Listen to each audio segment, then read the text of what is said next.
So we are probably at the last episode of this week's episodes, not the end of the series, but then episodes for this week. So it's going to be a very interesting bonus one where I'm gonna show you how to actually show that. Let's say I'm in this chat room, I start typing something, it should notify you that somebody is typing at the other end. So that's going to happen in this episode where it's going to show you in this chat list, or and along with that, even if you're in, let's say, in the chat room, you're going to even see that user being in that typing state already. So that's what we are going to implement in this episode. So let's get with that. So for that, let's work on the chat room's cell currently. So we have a cell, and it's just already having something called as a last message, which I had told in the earlier episode. It's going to be something where it's going to show different kinds of states. Like right now it's showing the chat room's information, like what is the chat room all about. But then once we progress later, we are also going to see it showing the last message received along with updating the count of the unread messages. But currently today I'm going to show you how to use it to show the typing user. So like it's a status message, mostly it's going to be a status message. So let's use this. Like all the other chatting applications, recently they have started showing this whoever is typing over here. So that's what I'm going to do. So for that, let me include one framework initially. I'm going to use a framework, not a framework, it's just a library which can show some kind of an animation. It does not help much with the feature implementation, but it's going to at least help with showing that animation. It's called an activity indicator view. I'm going to show you what that library can actually achieve. I'm going to go to that Git, show you. I was interested in one of their animations, which I'm going to include in this as a view in our case. So it's going to be this one, the first one. If you're looking at that, is what I have I'm going to include as an animation for the typing indicator. So it also provides some other kind of animations as well, but whatever I'm interested in is either this or this. Any of these makes sense for me. It's more like a typing kind of an animation. So this is what I'm going to include. So let me include that in my project. Show indicator, go to my cart file, open that, and I'm gonna grab their Git, the Carthage one. So this is going to be that.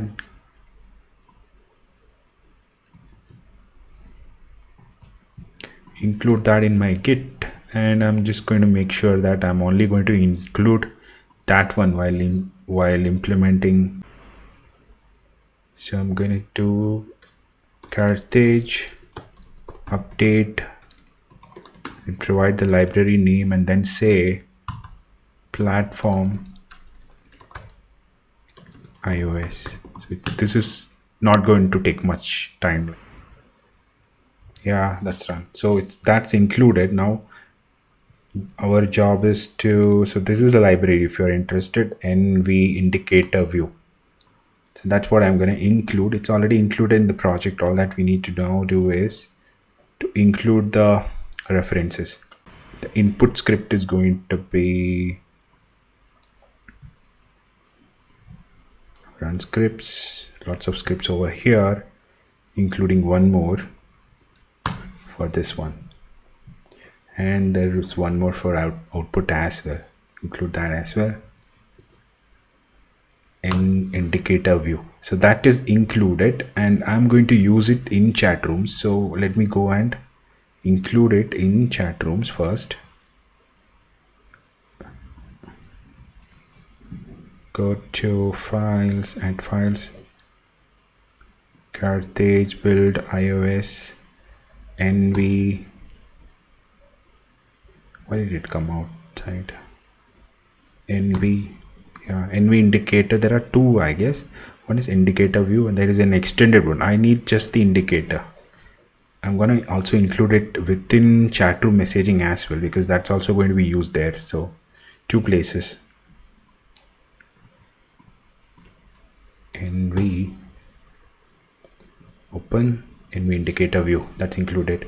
So now let's go and change the chat room cell. So however we are going to include it is, what is this? This is, I'm gonna just include one more, maybe I include a height for this so that it does not height for this, and I'm going to include a view inside on the left side. Where is a view on this left, make it smaller width, maybe 40, even lesser, 30. Let's try with 30 or even 25 to start with and see how it goes on. And maybe have a spacing of 4 between these. Let's see. So that's my view. Is it even center? Alignment can make it even center. Yeah, so that's my control which I have added. Then I now need to include that NV indicator view and also include it in the module. So indicator, now this has become an activity indicator view. So now let me include it within the outlet. I'm going to call it as typing indicator view. Typing indicator view included. So at least we have that control right now. And within the cell, let's start. I'm just gonna show how it's gonna look like. So on within the awake from nib itself, maybe I can set the, okay, we need the reference to it. Import NV indicator view. Now we need to change the color. Let me keep that as my UI color dot purple is something. Which is that color? Let me see what is deep purple is what I am looking at. Let its type be typing indicators. Type be ball pulse. Ball pulse, I guess. Yeah, let that be the style. So I guess now you're gonna see that because we just included it. It should at least show it right now. No, because we are not started animating. So on configure, we need to start animating it. So that's how it's going to work. Typing indicator dot start animating, and then it's going to show it. Yeah, so that's how it's going to work. And this text now has to change, but then this animation has to start when somebody started typing it, right? So at least I have included this library right now. Let's work on the WebSocket side. So on the WebSocket, I'm going to introduce 2 things. One is the request side and the response side, and then the response side. So go here. We need to notify 2 things. Like I'm going to say notify typing users. Notify typing users, and it's going to carry something, typing users information. And for that I need to introduce a property called typing users. So server is going to give me, at least my API is going to give me an array of typing users. So it's going to come with 3 information, which is the chat room ID, the email of the user who's typing, and the username. 3 things. So that's what I need. For that I'm going to create something called as within models, a new file called typing users, included within models. Whatever struct I need to create is a typing user struct, and that is going to implement public typing user struct that is going to implement codable because I need to parse it, and it's going to include properties like chat room ID, then the email of the user who's typing, and the username. Three things is what is going to come back, and I'm going to also include the coding keys. Enum coding keys, string coding key. I'm going to include all that: chat room ID, email, and username. 3 coding keys. Also, I'm going to have all the init required. I'm just going to grab everything like the enum require init. One is the with the chat room ID, email, and the username. I'm going to create the coding the typing user object. Also, I'm also going to extend it with the other regular ones which I use, called init using data to create a data object. For this one requires import of utility, then JSON data out of this object. If I have to, then I use a new JSON decoder which is available in the utility.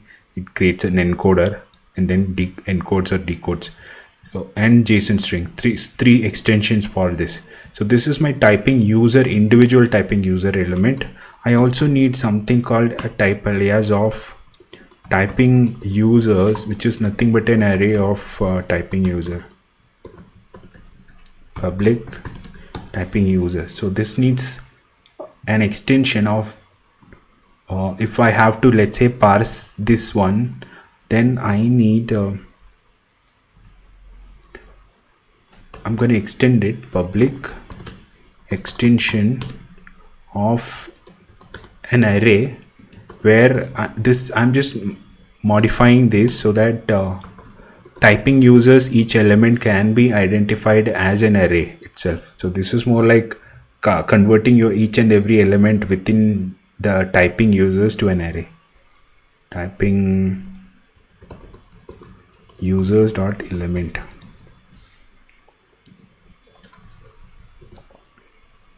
And then I can do anything like have that init and all, similar init. So this is being created. I'm just going to include already whatever I have. I don't need everything like okay, I need this JSON one because server is going to send a JSON string which is of the encoding is going to be of type UTF-8. After I receive that JSON, I need to convert that JSON to data using any of these JSON dot data. I convert that using the encoding to the data element. If the data is proper, then use any of these like the data to create then the decode it to the same type, self type, which is the typing users type. So it needs to identify this. So I'm just extending it with many of the inits which is being created using that tool which I had been using for creation from JSON to Swift. So any JSON to Swift will give you this. So this is my typing users array which I had created over here as a response. So I'm going to get an array of typing users which I need to then transform it as from JSON to this element. So that's what is going to happen within the chatroom WebSocket side. Where is the server? Yeah, over here. I'm going to get a response here. Before that, I also need to send a couple of requests to the server. One is send typing, send start typing. I guess that's a name I have given. Okay, maybe I just keep it as start typing using the typing user, which is just the typing user object we created, the struct we created right now, and it's going to return a void. Similarly, stop typing. So this is going to, after maybe 5 seconds, I stop typing for that user. Single void. So start typing and stop typing, two functions which we need to implement. Start typing and stop typing. So it is going to accept a start typing object and send it through this emit. So whatever we need to do is to use that single dot create throwable which we did earlier. Single of void create throwable, and use this block to send this element.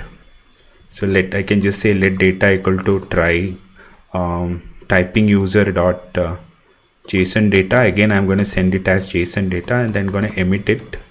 Emit self dot socket dot. Okay, I need to keep this, otherwise you're gonna memory leak. Weak self, weak self dot socket dot emit. The key is going to be start typing and stop typing. So two keys I'm gonna add. The request type is going to be two of them, start typing and stop typing. These are the two keys on which I need to emit to the server. So I can just say chat socket dot request dot start typing if it is start typing, and then I'm just gonna pass this data.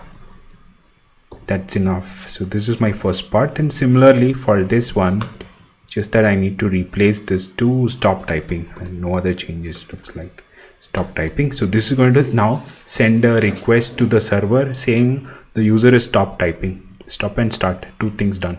So just that we are just sending this typing user which we created for doing that. Now we need to listen to the response which is going to come through this user typing response. Start typing, stop typing we added. Now connect, authenticate and unauthorized, all that we added, and the response is going to be user typing response. That is the on which I have on the server. So start typing is listened here, stop typing is also listening, but it is going to come back through user typing response as an emit from the server. So we need to listen to user typing response. So for that I'm going to include self dot socket dot on the handler with the event name which is chat socket dot response dot user typing response. Callbacks going to be again the data array and the socket emit, socket acknowledgement, socket ACK.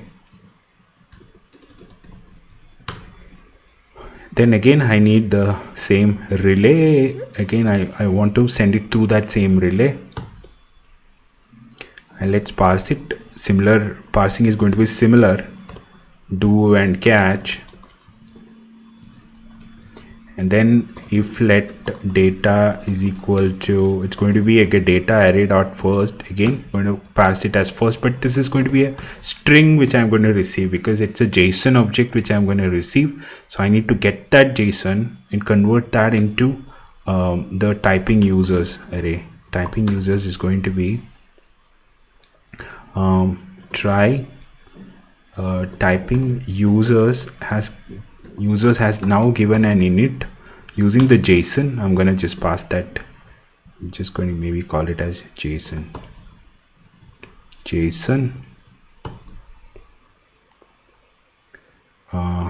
Did I write it in the catch? So try. So that's my JSON. So now I can just print if something went wrong while parsing typing users is what I will say, maybe for error, but for success it's going to parse this one, the string data which is coming as a JSON, and then I'm just passing it through this init and it's going to come through this. So for response I again need to define socket response relay Where is that now? Socket response. We already have notify typing users. That's what I'm going to use. Go here, and then I already have this socket response relay dot accept response being notify typing users. I'm going to accept the typing users. That's it. That's the response side. So we have defined the request function and the response side as well. So now we need to consume this within the request. So because this is going to be directly coming from WebSocket, we can directly use it over here. WebSocket service has messaging WebSocket API, so I can always say add a function over here in the interactor called start typing, maybe a function, and then returns a single void as the response. So that's the only thing I need to do, and then tell this who is the typing user using typing user, and pass that typing user object. Now I have the socket function return self dot socket service dot start typing I have. Then I'm just going to pass this typing user. So that will take care of the start typing part. Maybe we can even test this right now. We will not stop it. Once a user starts typing, it's going to show start typing, but we need to also receive the observable over here and then send it back. So we already have the notification socket response. We also need to capture the start typing response. So let's do that. Notify typing users. I'm going to say self dot WebSocket service dot socket response filter. Again, all those things are going to happen. She's going to grab those, but then the type is going to be different. It's going to be notify typing users with we don't need this part at all, and this is going to be notify typing users, and then I get the typing users over here as the response. If this is the response, I will say send an array through this, which is nothing but a typing users array. I can just say this typing users is an array for me. It's the type alias of an array, so I can just say typing users is what I'm interested in, and if it is nothing, I can just send an empty typing response over here. So if I don't get it, I send a nothing through this,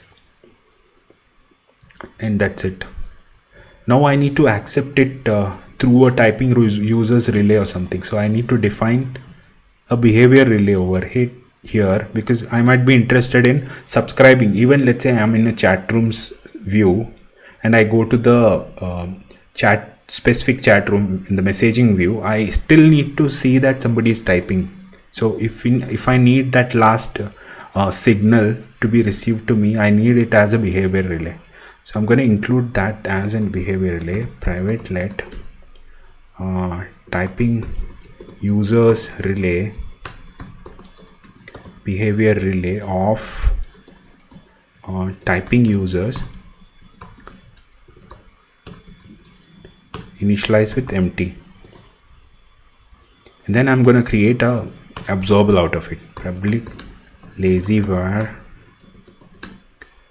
typing users of observable typing users, and then I can just create that typing users out of this relay as observable, and again I'm going to share it, replay the last value while connected.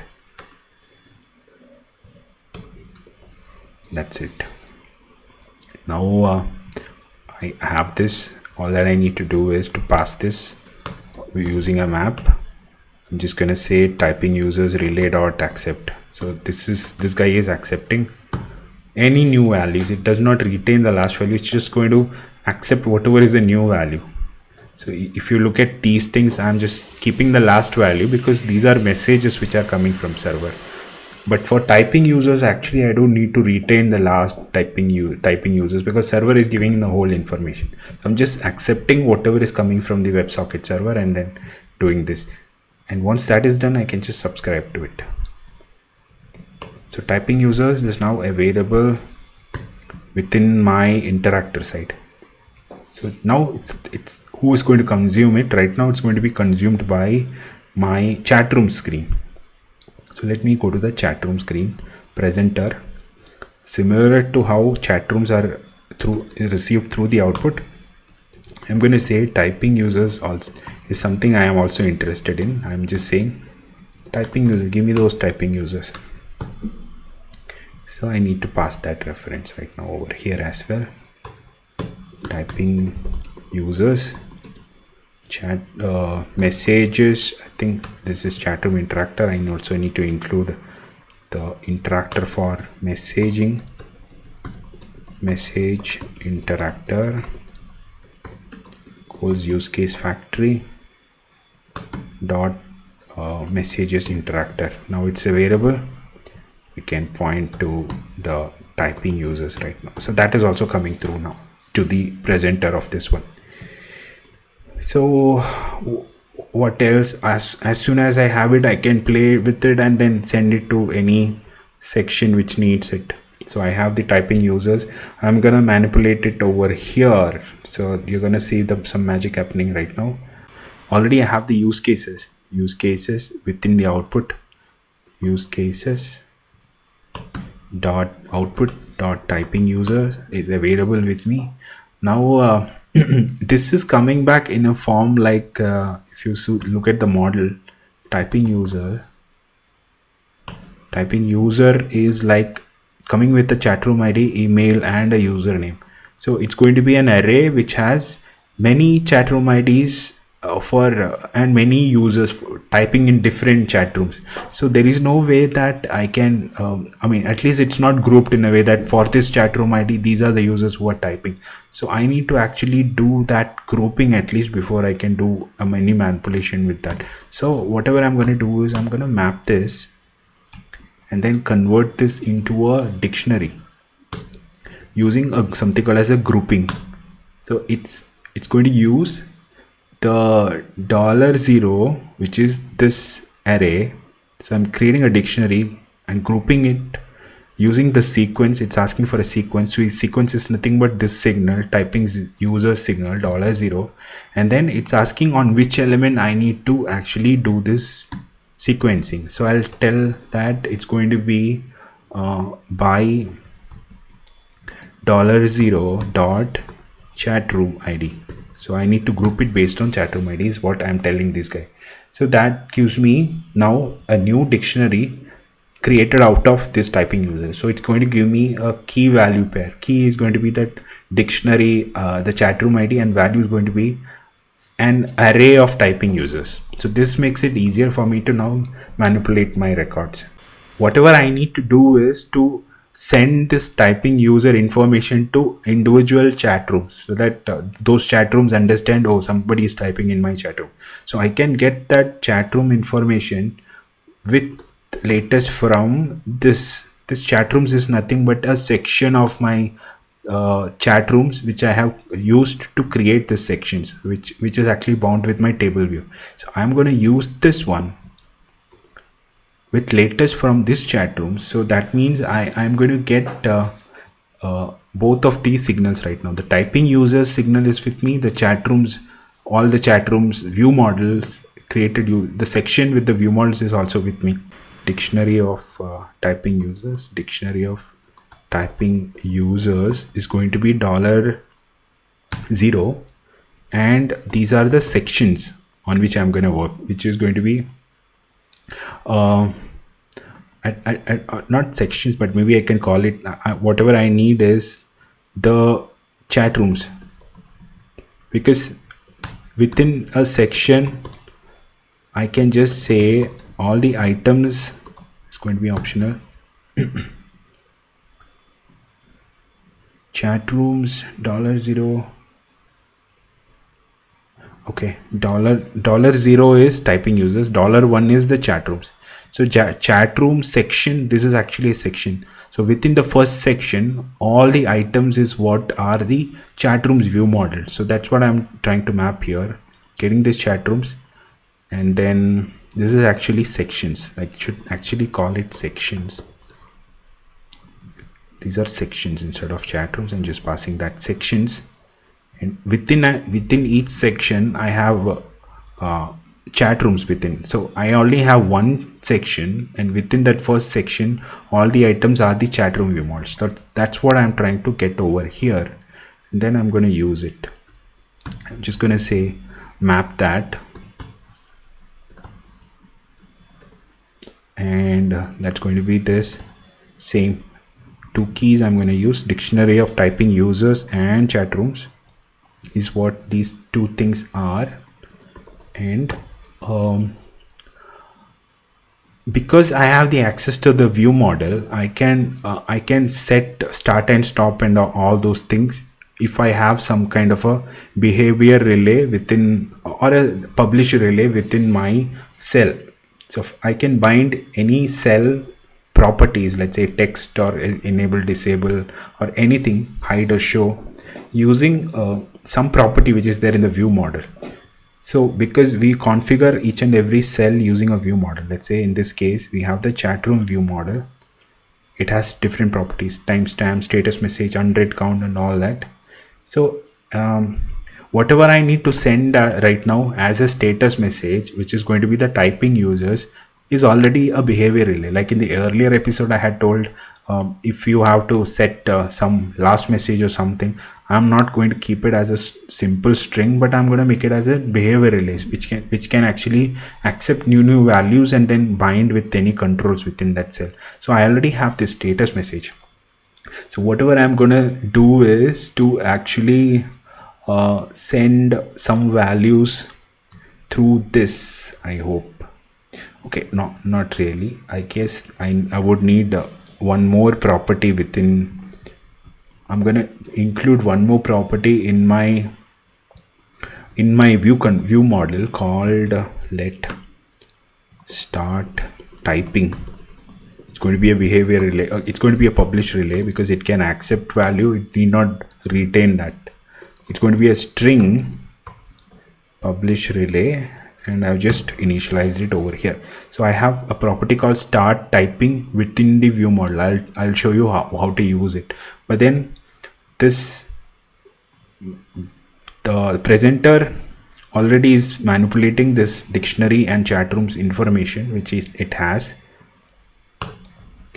And how am I going to accept the value? I'm going to show you. So this dictionary is already, I'm going to loop through this dictionary of typing users for each. So for each is going to give me a key value. The key is going to be the chat room ID, and the value is going to be the typing users within that chat room ID, within that chat room. So that's my key and a value. And all that I'm going to do is I'm going to see within these chat rooms whether this chat room ID corresponding chat room is existing or not. So I'm going to say let chat room equals chat rooms dot filter $0 dot ID should be equal to this chat room ID. If that chat room is existing, then I'm going to pick that chat room first, and then I have the chat room. Now all that I'm going to do is to create a typing users information. Let typing, that's going to be a typing string, which is nothing but these users are typing. Let's say I wish is typing, I Venki is typing, someone else is also typing. So comma separated, it's going to show like this user is typing, maybe something like that. So that's what I'm going to do. So for that, I'm going to pick up these typing users, which is the key, and the value is going to be the for this key, these are the users who are typing. So I'm just picking that up. If this chat room is existing, I'm going to do joined. going to create one string. Typing users dot, I'm going to map typing users is going to be an array $0 dot, I have the username. So I'm going to pick that username. So this is now going to be maybe a map or compact map, anything will work. Typing users.map gives me an array of usernames, and then I'm going to just join it based on a separator, which is going to be the comma. What is the separator it needs? I'm just going to say comma is what my separator needs to be. So that's my typing users. Then I can append anything at the end I want. Is typing dot dot dot. So it's going to set these users is typing. Maybe R typing also is fine, but I'm not going to separate that logic into something different. So I already have this chat room also with me. All that I'm going to do is I already have the start typing property within it. I'm just going to say accept this typing string. That's it. That's what I'm intending to do, nothing more. I'm looping through all the typing users dictionary, trying to see what is for this key corresponding typing users are there, and if this within this chat rooms which is existing right now, whether this chat room ID is mapped. If I get that chat room ID, I create a typing user string and then just send that to that chat room ID using the view model, because view model anyway is the direct representation of your cell. All those chat rooms, the cells that you are seeing is nothing but a view model's representation. So whatever I send as a value to this view model is going to directly be bound with any field in the cell. So I have right now set chat room start typing as a property value, so it should actually propagate now to my view model. So I'm going to do a binding over here, view model dot start typing. I'm going to say as driver drive with nothing. Why is it not giving me proper driver? Does it not have this driver? Okay, it needs an argument. That's fine. So I'm going to go to that cell and I'm going to map that value.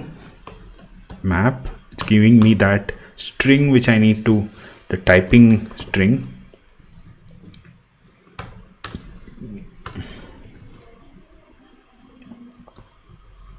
That's received, and then the rest of the things I can, it's already a driver, I can drive it, but then what am I going to set its value to? So it's going to be on the status label. So I can just say status label dot text is going to be typing. This whatever text I receive is going to be set here. And one more thing I need to do is right now I have kept this start animation over here, which is going to always animate.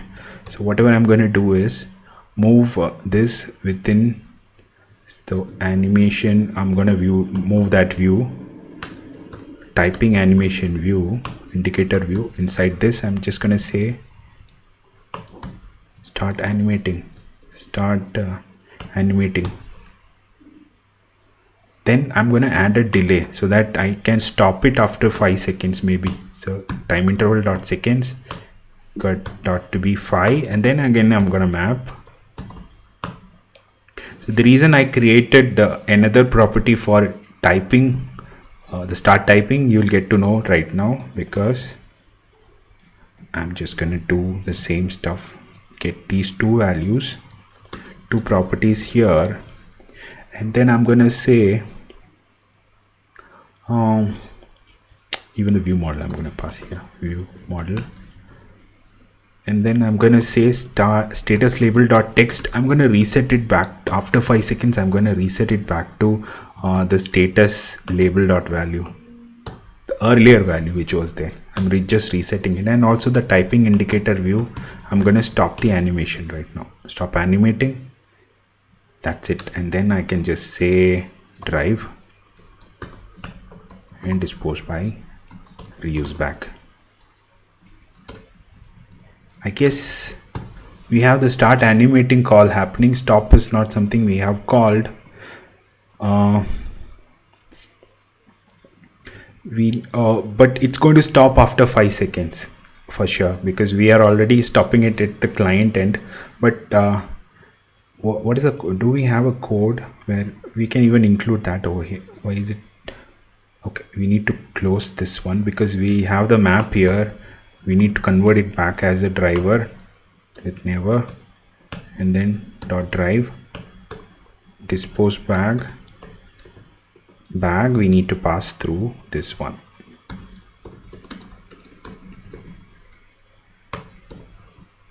It's asking for that, including that bag over here. Self dot bag. So this part is complete. It's going to start, it's going to receive that start typing call over here, but where is that start typing happening? We don't have that yet. We need to start doing that. Where there is no place where we have started the typing to happen.